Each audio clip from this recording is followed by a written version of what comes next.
सभी विद्यार्थियों को नमस्कार, गुड मॉर्निंग। कैसे हो प्यारे विद्यार्थियों। तो आज है 28 दिसंबर 2022 और 28 दिसंबर 2022 के जितने भी इंडिया और वर्ल्ड के जो करंट अफेयर्स के क्वेश्चन बनते हैं तो आज उनका हम डिस्कशन करेंगे। पूरा वीडियो ध्यान से देखना और लास्ट में आपसे क्वेश्चन पूछूंगा जिनके जवाब आपको कमेंट बॉक्स में देना होगा। तो सभी विद्यार्थियों को ताज़ा गुड मॉर्निंग। स्टार्ट करें इससे पहले सारे विद्यार्थी एक बार वीडियो को लाइक और शेयर करना आपका काम है। पीडीएफ आपको इसकी टेलीग्राम पर मिल जाएगी। वीडियो के डिस्क्रिप्शन में टेलीग्राम का लिंक दिया हुआ है, वहां जाकर इसकी पीडीएफ शाम तक आपको टेलीग्राम पर मिल जाती है। कोई भी सूचना है हमारी, कोई भी लिंक है वो आपको टेलीग्राम पर मिल जाता है। तो स्टार्ट करें।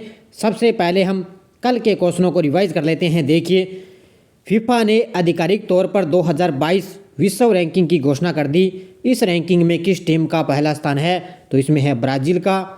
हाल में सुशासन दिवस 2022 कब बनाया गया? तो ये बनाया गया है 25 दिसंबर को। हाल ही में लोसर फेस्टिवल किस शहर में बनाया गया? लोसर फेस्टिवल बनाया गया है लद्दाख के अंदर।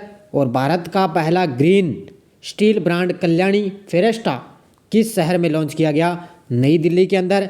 नॉर्थ ईस्ट फेस्टिवल का कौन सा संस्करण जवाहरलाल नेहरू स्टेडियम में शुरू हुआ? तो ये नई दिल्ली के अंदर शुरू हुआ है और इसका 10वां संस्करण शुरू हो चुका है। फोर्ब्स की वार्षिक सूची में कौन सी महिला खिलाड़ी शीर्ष 25 से अधिक कमाई करने वाली महिला एथलीटों में शामिल हुई है? और ये हुई है पीवी सिंधु। कल मैंने थोड़ा सा क्वेश्चन को क्विज डाली थी, उसमें मैंने थोड़ा सा क्वेश्चन को घुमा दिया। मैंने पूछा था अभी सबसे अधिक जो है कमाई करने वाली महिला कौन थी? तो वो थी जापान की नोआमी ओसाका। मैंने इतना ही चेंज किया, उसका राइट आंसर था। और लगभग 20% विद्यार्थियों ने उसके राइट आंसर दिया था, बाकी 70 से 80% विद्यार्थियों ने उसका राइट आंसर गलत दिया था। उसका पीवी सिंधु ने लगभग 80% ठीक कर रखा था। देखो कितनी बार मैंने आपको बताया भी क्वेश्चन को आप पूरा ढंग से ध्यान से पढ़ा करो, क्योंकि अपने लिए एक एक क्वेश्चन बहुत मायने रखता है एग्जाम की दृष्टि से। भारत की किस फिल्म का सॉन्ग नातू नातू ऑस्कर 2023 के लिए शॉर्ट लिस्ट हुआ है? तो वो है RRR यानी कि 3R। किस मिशन को डिजिटल इंडिया अवार्ड 2022 मिला? तो ये मिला है स्मार्ट सिटीज़ मिशन को अवार्ड मिला।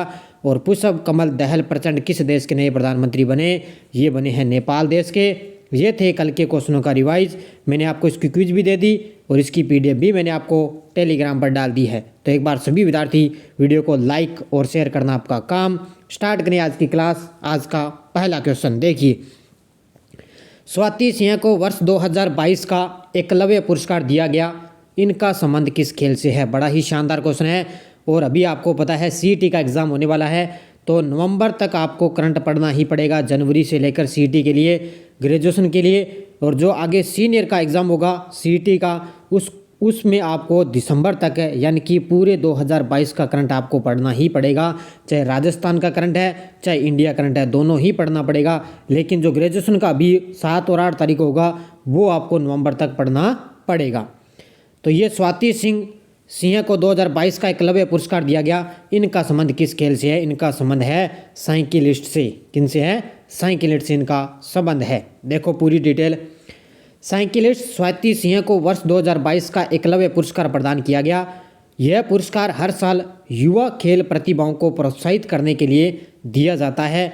और मर्क्यूरियल साइकिलिस्ट स्वाति सिंह ने राष्ट्रीय स्तर पर इन्होंने 2 स्वर्ण पदक और इन्होंने इतने ही रजत पदक जीते, यानी कि 2 स्वर्ण और 2 ही रजत पदक इन्होंने जीते। ये इनका नाम आपको याद रखना है, स्वाति सिंह।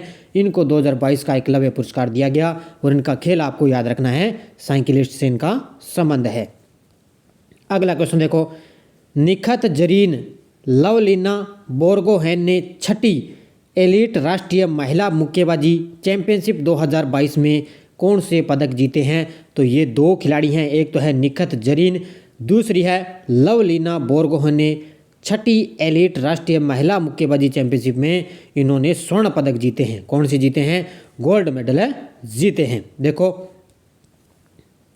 तेलंगाना की विश्व चैंपियनशिप है निखत जरीन, तो ये है तेलंगाना की। और ये है असम की टोक्यो ओलंपिक की कांस्य पदक विजेता लवलीना बोर्गोहेन ने 26 दिसंबर 2022 को कहाँ पर है?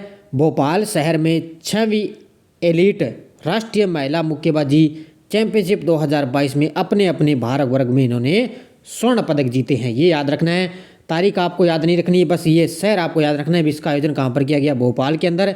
कौन से पदक जीते? स्वर्ण किसने? तेलंगाना की है निखत जरीन और असम की है टोक्यो ओलंपिक कांस्य पदक विजेता है लवलीना बोरगोहेन। इन दोनों ने स्वर्ण पदक जीते हैं। तीसरा क्वेश्चन देखो, गेटो सोरा ने top arena junior international badminton championship का खिताब जीता। इनका संबंध किस राज्य से है? तो ये गेटो सोरा, इन्होंने क्या है, top arena junior international badminton championship में इन्होंने खिताब जीत लिया। इनका संबंध है अरुणाचल प्रदेश से। किस राज्य से है? अरुणाचल प्रदेश। देखो, अरुणाचल प्रदेश के 7 वर्षीय, कितने वर्षीय ये? 7 वर्षीय हैं गेटो सोरा ने 9 वर्ष से कम आयु वर्ग में top arena junior international badminton championship का खिताब इन्होंने जीता, जो 23 दिसंबर 2022 को कुआलालंपुर मलेशिया में इसका आयोजन किया गया था। यानी कि जो चैंपियनशिप है इसका आयोजन कहाँ पर किया गया? कुआलालंपुर मलेशिया में इसका आयोजन किया गया। 7 वर्षीय हैं अरुणाचल प्रदेश के, कौन है? गेटो सोरा। ये आपको नाम याद रखना है, इन्होंने ये खिताब जीता है। अगला क्वेश्चन देखो, हाल ही में रेलवे बोर्ड के चेयरमैन और सीईओ कौन बने हैं? तो अभी हाल ही में आपको पता है रेलवे बोर्ड के नए चेयरमैन और सीईओ बन चुके हैं। कौन है? वो बने हैं अनिल कुमार लोहाटी। कौन बने हैं? अनिल कुमार लाहौटी है जो रेलवे बोर्ड के चेयरमैन और सीईओ बन चुके हैं। अनिल कुमार लाहौटी को रेलवे बोर्ड का मुख्य कार्यकारी अधिकारी और अध्यक्ष इनको नियुक्त किया गया। 1 जनवरी को विनय कुमार त्रिपाठी से अध्यक्षता ग्रहण करेंगे। पहले कौन थे? विनय कुमार त्रिपाठी। अब आने वाला जो नया साल है 1 जनवरी 2023 के अंदर अब रेलवे बोर्ड के नए सीईओ बन चुके हैं अनिल कुमार लोहाटी, जो अपनी अध्यक्षता ग्रहण करेंगे। 5 नंबर क्वेश्चन, दुनिया के बेस्ट फूड की लिस्ट में भारत के व्यंजनों की वैश्विक सूची में कौन सा स्थान है? तो दुनिया के बेस्ट फूड की लिस्ट में भारत का है जो व्यंजनों की वैश्विक सूची में कौन सा स्थान है? इसमें भारत का 5वां स्थान है। कौन सा स्थान है? 5वां स्थान। देखो, टेस्ट एटलस के अनुसार भारत 2022 के लिए सर्वश्रेष्ठ व्यंजनों की वैश्विक सूची में 5वें स्थान पर पहुंच चुका है। इस रैंकिंग में इटली का भोजन पहले स्थान पर है। पहला स्थान आपसे पूछे तो इटली आएगा और भारत का 5वां स्थान है। उसके बाद में ग्रीस और स्पेन का स्थान है। लेकिन सबसे बड़ी बात यह है कि चीनी व्यंजन है जो दुनिया का सबसे लोकप्रिय व्यंजन है और इस सूची में 11वें स्थान पर है। तो सबसे लोकप्रिय आपसे पूछे किसका रहा है चीनी व्यंजन का, और कौन सा स्थान इसका? 11वां स्थान है और अपने भारत का इसमें 5वां स्थान है। नेक्स्ट देखो, भारत कब तक दुनिया की तीसरी सबसे बड़ी अर्थव्यवस्था बन जाएगा? तो भारत है जो 2035 तक, कब तक है? 2035 तक ये दुनिया की तीसरी सबसे बड़ी अर्थव्यवस्था बन जाएगा। अभी भारत का वर्तमान में कौन सी है? 5वीं सबसे बड़ी अर्थव्यवस्था वर्तमान में चल रही है इसकी, और 2035 के अंदर ये तीसरी सबसे बड़ी अर्थव्यवस्था बन जाएगा। देखो, ब्रिटेन की एक कंसल्टेंसी संस्था आर्थिक और व्यापार अनुसंधान centre for economics and business research CEBR ने कहा कि भारत 2035 तक विश्व की तीसरी सबसे बड़ी अर्थव्यवस्था बन जाएगा और वर्तमान में भारत 5वें स्थान पर है। कौन है? वर्तमान में 5वें स्थान है, लेकिन 2035 में आने वाली है उसमें भारत तीसरी सबसे बड़ी अर्थव्यवस्था बन जाएगा। नेक्स्ट देखो, किस देश में ब्रेन ईटिंग अमीबा का पहला केस सामने आया है? जी बहुत बड़ी बात है। तो ये कोरोना तो पहले ही चल रहा था, लेकिन अब आपको पता है एक नए देश में एक नया जो है वायरस जो है फैल चुका है, स्टार्ट हो चुका है। पहला केस इसका सामने आ चुका है और वो आ चुका है दक्षिणी कोरिया के अंदर। यहाँ पर है दक्षिणी कोरिया के अंदर ये एक नई बीमारी स्टार्ट हो चुकी है। ब्रेन ईटिंग अमीबा का पहला केस सामने आया है दक्षिणी कोरिया के अंदर। देखो, दक्षिणी कोरिया में ब्रेन ईटिंग अमीबा का पहला केस सामने आया है। ब्रेन ईटिंग अमीबा लोगों के मस्तिष्क को ख़त्म कर देता है। तो ये बहुत बड़ी बात है। ये क्या है? नाक के अंदर प्रवेश करता है। नाक में प्रवेश करने के बाद मस्तिष्क में जाकर ये पूरे मस्तिष्क को ख़त्म कर देता है और लगभग 5 से 7 दिन के अंदर अंदर व्यक्ति की इसमें मृत्यु हो जाती है। जो इसी में लोगों में जो वायरस हो जाता है तो 5-7 दिन के अंदर व्यक्ति की मौत हो जाती है। और साउथ कोरिया में इस रोग का ये पहला मामला आया है जिसमें पीड़ित की अस्पताल में मौत हो चुकी है। तो ये एक नई बीमारी, आपको नाम याद रखना है, ब्रेन ईटिंग अमीबा। कहाँ पर है? दक्षिणी कोरिया के अंदर। अगला देखो, किस राज्य में जियो की 5G सर्विस शुरू हुई है? बस आपको इतना ही याद रखना है कि आंध्र प्रदेश राज्य के अंदर जियो की 5G सर्विस शुरू हो चुकी है। अलग अलग शहरों के अंदर आंध्र प्रदेश में 5G है जो स्टार्ट हो चुकी है। अगला क्वेश्चन देखो, हाल में किसने श्री स्वामी नारायण गुरुकुल राजकोट संस्थान के 75वें अमृत महोत्सव को संबोधित किया है? ये किया है हमारे देश के प्रधानमंत्री मोदी जी ने स्वामी नारायण गुरुकुल राजकोट संस्थान के 75वें अमृत महोत्सव को इन्होंने संबोधित किया है। किसने? हमारे देश के प्रधानमंत्री मोदी जी ने। बस आपको इतनी ही डिटेल आपको याद रखनी है। अगला क्वेश्चन देखो, किस शहर में पूर्व प्रधानमंत्री अटल बिहारी वाजपेयी का स्मारक बनाया जाएगा? और अभी आपको पता है 25 दिसंबर के दिन हमारे पूर्व प्रधानमंत्री की अटल बिहारी वाजपेयी का जन्मदिन इनका बनाया गया। तो स्मारक इनका बनाया जाएगा कहाँ पर है? ग्वालियर में। कहाँ पर बनाएगा? ग्वालियर के अंदर इनका स्मारक है बनाया जाएगा। अगला देखो, किस राज्य की बुलंदशहर जेल को खाने की गुणवत्ता के लिए 5 स्टार रैंकिंग से सम्मानित किया गया है? तो ये है उत्तर प्रदेश की। किसकी है? उत्तर प्रदेश राज्य की बुलंदशहर जेल है, इसको क्या है खाने की गुणवत्ता के लिए 5 स्टार रेटिंग से सम्मानित किया गया। और ये कुछ दिन पहले भी मैंने आपको क्वेश्चन बताया था, अभी पहले इसकी घोषणा हुई थी लेकिन अब इसको क्या है सम्मानित है किया जा चुका है। अगला देखो, पीयूष गोयल ने उपभोक्ताओं के लिए राइट टू रिपेयर पोर्टल किस शहर में लॉन्च किया है? पीयूष गोयल ने उपभोक्ताओं के लिए राइट टू रिपेयर पोर्टल किस शहर में लॉन्च किया? वो किया है नई दिल्ली में। कहाँ पर किया है? नई दिल्ली में लॉन्च किया है। राष्ट्रीय उपभोक्ता अधिकार दिवस आपको पता है 24 दिसंबर के दिन बनाया गया।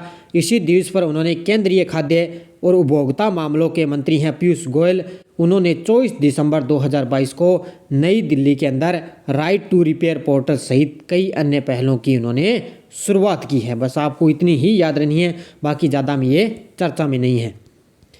अगला क्वेश्चन देखो, हाल ही में भारतीय खाद्य सुरक्षा और मानक प्राधिकरण का मुख्य कार्यकारी अधिकारी किसे नियुक्त किया गया?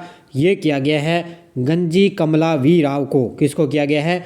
गंजी कमला वी राव को भारतीय खाद्य सुरक्षा और मानक प्राधिकरण का मुख्य कार्यकारी अध्यक्ष इनको नियुक्त किया गया है। देखो, गंजी कमला वी राव को मुख्य कार्यकारी अधिकारी भारतीय खाद्य सुरक्षा और मानक प्राधिकरण FSSAI स्वास्थ्य और परिवार कल्याण मंत्रालय का जिम्मा इनको सौंप दिया गया। और गंजी कमला वी राव है जो वर्तमान में भारत पर्यटन विकास निगम लिमिटेड के प्रबंध निदेशक हैं। तो वर्तमान में ये क्या हैं? भारत पर्यटन विकास निगम लिमिटेड के प्रबंध निदेशक है। कौन है? गंजी कमला वी राव। नेक्स्ट क्वेश्चन देखो, महामारी की तैयारी का अंतर्राष्ट्रीय दिवस कब बनाया गया है? तो ये पूछा जा सकता है क्योंकि बहुत से देशों के अंदर महामारी जो है फैल चुकी है, जैसे कोरोना है, और अभी दक्षिणी कोरिया के अंदर भी नई जो है वायरस स्टार्ट हो चुका है, नई महामारी स्टार्ट हो चुकी है। तो महामारी की तैयारी का अंतर्राष्ट्रीय दिवस कब बनाया गया? ये बनाया गया है 27 दिसंबर को। कब है? 27 दिसंबर। संयुक्त राष्ट्र और विश्व स्वास्थ्य संगठन ने 27 दिसंबर को महामारी की तैयारी का अंतर्राष्ट्रीय दिवस के रूप में इन्होंने चिन्हित कर दिया। और कोविड-19 महामारी से त्रस्त मनुष्यों ने महामारी की तैयारियों के बारे में कठिन तरीके से सीखा है, यानी कि इन्होंने तैयारियों के लिए अपने कठिन प्रयास भी किए हैं बचने के लिए। और अभी 27 दिसंबर को महामारी की तैयारी का अंतर्राष्ट्रीय दिवस के रूप में चिन्हित किया गया है। अब देखो, पिछले वीडियो क्वेश्चन क्या था? प्यूमा इंडिया ने किस बॉलीवुड अभिनेता को अपना ब्रांड एम्बेसडर बनाया? वो बनाया है अनुष्का शर्मा को। बहुत सारे विद्यार्थियों ने शानदार तरीके से जवाब दिए, उन सभी को हार्दिक शुभकामनाएं।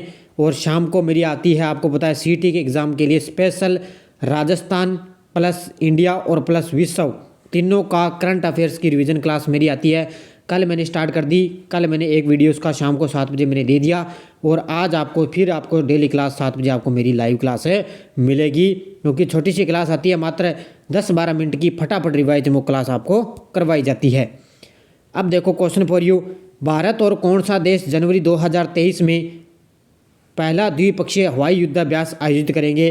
Bangladesh, America, Japan, Oman. इसका जवाब आपको कमेंट बॉक्स में देना है। कल मैंने आपको एक जो वीडियो मैंने कल आपको दिया था रिवीजन क्लास का, उसमें भारत और ओमान के बीच में एक क्वेश्चन था अल नजाह वाला, उसमें मैंने आपको जैसलमेर बता दिया। तो ध्यान रखना, उसका राइट आंसर हो जाएगा बीकानेर। यहाँ पर हुआ था वो महाजन बीकानेर के अंदर उसका अभ्यास हुआ था, जो भारत और ओमान के बीच में हुआ। अल नजाह जो अभ्यास हुआ वो जैसलमेर के अंदर नहीं बल्कि बीकानेर के अंदर अभ्यास हुआ था। ये आपको थोड़ा याद रखना है। तो सारे विद्यार्थी वीडियो को जाते जाते लाइक और शेयर करना आपका काम है। और हमारी जो बुक है वो बाज़ार में पहुंच चुकी है। कल जो है कल भी बाज़ार में पहुंच चुकी है। जो राजस्थान वार्षिकांक करंट अफेयर्स की वार्षिकांक बुक है वो पहुंच चुकी है। और आज जो है अभी कुछ जहां नहीं पहुंची है वो आज लगभग पूरे राजस्थान में पहुंच जाएगी। तो अब उस क्लास का आप आनंद लें। शाम को हमारी क्लास मिलती है 7 बजे। धन्यवाद। जय हिंद, जय भारत।